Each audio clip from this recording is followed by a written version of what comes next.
Let's delve into the concept of ZeroLogon. ZeroLogon CV 2020-1472 was uncovered within Microsoft's NetLogon remote protocol, in short MSNRPC, a critical component utilized by Windows Active Directory for the management of users and computers across interconnected networks.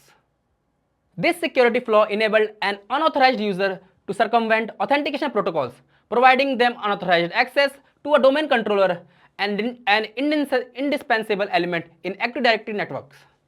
It garnered an exceptionally severe classification marked with a CVSS score of 10.0 out of 10, positioning it among the most critical vulnerabilities identified.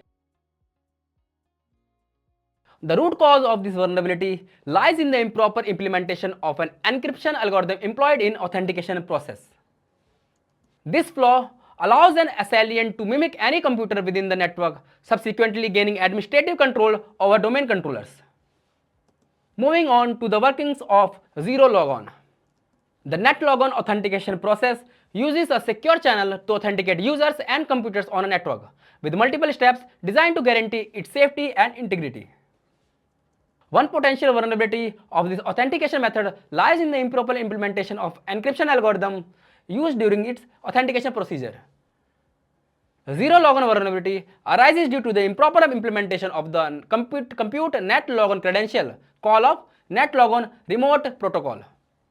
This call takes an 8-byte challenge as input, performs encrypted transformation using session keys, and produces an 8-byte output result. Unfortunately, this implementation flaw exists within AES CFB8 used to perform this transformation. To use AES CFB8 securely, a random initialization vector IV must be generated for every plain text encrypted using the same key. Unfortunately, compute NetLogon credential sets this value at 16 0 bytes instead, creating a cryptographic flaw wherein 8 bytes of zeros could result in ciphertext with probability 1 in 256. Now, let's see how ZeroLogon can be exploited.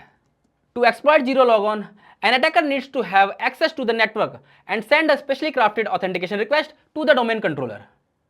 The attacker can use various techniques to gain access to the network, such as phishing, malware, or exploiting other vulnerabilities. Step 1. Authentication request. The attacker sends a series of authentication requests to the domain controller, attempting to authenticate with a sequence of 8 bytes of zeros. This sequence will be used as the initialization vector for cryptographic transformation used to perform the authentication. Step 2. Cryptographic flaw. Since the compute NetLogon credential functions sets the IV to a fixed value of 16 0 bytes, the resulting ciphertext will also be 8 bytes of 0. This creates a cryptographic flaw where an attacker can bypass the authentication process and gain access to the domain controller.